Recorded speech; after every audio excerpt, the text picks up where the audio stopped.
Hello everyone, welcome to Roshni's kitchen. तर आज आपण बनवणार आहोत हैदराबादी पनीर पुदिना रेसिपी। तो कुठेही वेळ न घालवता आपण लगेचच रेसिपीला इथे सुरुवात करूया। इथे मी 2 कांदे घेतले आहे। एक कांदा माझा मीडियम साईजचा आहे आणि एक छोटा कांदा आहे। तर असे तुम्ही एकच मोठा कांदा घेतला तरीही चालेल।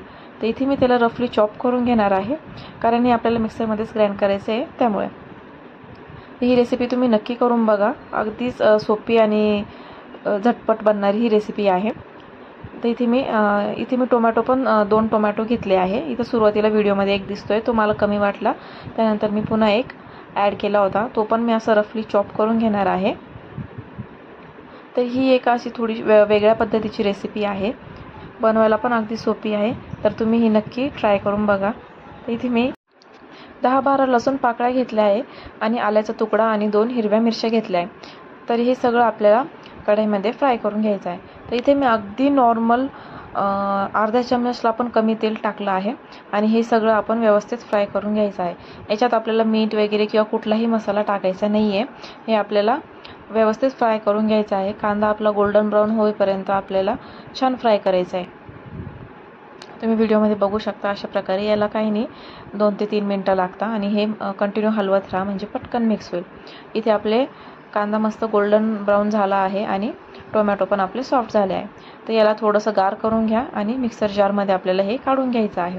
त्याच्यानंतर इथे आपण फ्रेश वॉश केलेली कोथिंबीर ॲड केली आहे आणि पुदिन्याची पानं याच्यात आपल्याला ॲड करायची आहे। पुदिन्याची पानं हे तुम्ही स्वच्छ वॉश करून घ्या आणि मग ते याच्यात ॲड करा आणि याची आपल्याला एकदम फाईन पेस्ट करायची आहे। आता इथे पेस्ट करताना मला पाण्याची गरज पडलेली नाही आहे। जर तुम्हाला वाटलं तर तुम्ही याच्यात 2 ते 3 चमच पाणी ॲड करू शकता, जर गरज असली तरच। तर इथे मी अर्धी वाटी दही घेतली आहे, त्यात चिमूटभर हळद, लाल मसाला आणि इथे मी धने दळून घेतले आहे। तुमच्याकडे धने पावडर असेल तर ती ॲड करा आणि थोडंसं चवीनुसार मीठ ॲड करून हे सगळं मिश्रण व्यवस्थित मी मिक्स करून घेणार आहे। एकदम छान आपल्याला हे मिक्स करायचं आहे, कुठल्याही प्रकारच्या याच्यात लम्स राहिला नाही पाहिजे। एकदम फाईन हे मिक्स करून घ्यायचं आहे आपल्याला, एकदम प्लेन असं दिसलं पाहिजे दही आपलं। त्यानंतर इथे कढईत मी 2 चम्मच तेल गरम करायला ठेवलं होतं। मग याच्यात मी सगळे आपले सुके खडे मसाले ॲड करणार आहे। इथे मी 2 तेजपान, दालचिनीचा तुकडा, 2 ते 3 लवंग आणि मिरे ॲड केला आहे आणि जिरं टाकलं आहे। हे सगळं व्यवस्थित फ्राय होऊ द्यायचं। इथे मी दगडफूल पण ॲड केलं आहे। हे सगळं व्यवस्थित फ्राय झालं की लगेच आपण बनवलेली पेस्ट याच्यात ॲड करून ही व्यवस्थित मिक्स करून घ्या। ही पेस्ट टाकल्यानंतर हे कंटिन्यू मिक्स करत राहायचं आहे आपल्याला, म्हणजे ते खाली चिकटणार नाही त्यामुळे। तर इथे साईडलाच मी लगेच तव्यामध्ये अर्धा चम्मच तेल टाकून साईडला मी इथे पनीर कट करायला घेते आहे। पनीरचे मी असे स्लाइस कट केले आहे, असे मीडियम साईजचे। तुम्हाला हवे असेल तर तुम्ही पूर्ण लांब लांब पण कट करू शकता किंवा छोटे पण कट करू शकता, तुम्हाला जसे आवडतील तसे। तर इथे मी एक पनीर तव्यावर ठेवते आहे फ्राय करण्यासाठी। याची दोन्ही बाजूला आपल्याला गोल्डन ब्राऊन होस्तर फ्राय करायचं आहे आणि फ्राय करायच्या वेळेसच तुम्हाला हवा असेल तर तुम्ही याच्यावर लाल तिखट मसाला पण आणि मीठ पण ॲड करू शकता, पण इथे मी ॲड केलेलं नाही आहे। तर त्याच्यानंतर इथे कढईमध्ये मसाला आपला व्यवस्थित मिक्स झाला आहे आणि जे दहीचं आपण जे मिक्सर बनवलं होतं ते त्या मसाल्यामध्ये ॲड करून पुन्हा व्यवस्थित हे मिक्स करून घ्या आणि हे 5 ते 7 मिनटं हे आपल्याला व्यवस्थित उकळू द्यायचं आहे, व्हिडिओत दाखवते तशी। तर इथे पनीर पण एका साईडला फ्राय झाले, हे मी आता पलटून घेते आहे। दुसऱ्या बाजूने पण आपल्याला छान भाजून घ्यायची आहे। तर इथे मी वरतून एव्हरेस्टचा पनीर मसाला ॲड करणार आहे। इथे 2 ते 2.5 चम्मच मी इथे पनीर मसाला ॲड केला आहे। आता ते पुन्हा आपल्याला मिक्स करून घ्यायचं आहे आणि आपल्याला कशी कन्सिस्टन्सी पाहिजे भाजीची त्यानुसार याच्यात पाणी ॲड करा।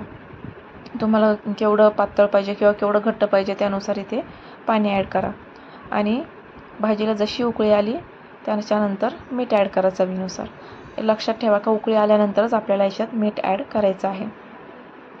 इथे भाजीला छान उकळी आली आहे आणि भाजीला तरी पण छान दिसते, त्याचा रंग पण एकदम छान आला आहे। त्याच्यानंतर याच्यामध्ये मी कसुरी मेथी हाताने क्रश करून वरतून ॲड केली आहे। कसुरी मेथी ही नक्की टाका पनीरच्या भाजीला, कसुरी मेथीने स्वाद एकदमच छान येतो भाजीचा, म्हणून कसुरी मेथी नक्की ॲड करा। तुम्ही बघू शकता आपल्या भाजीची कन्सिस्टन्सी पण एकदम छान झाली आहे।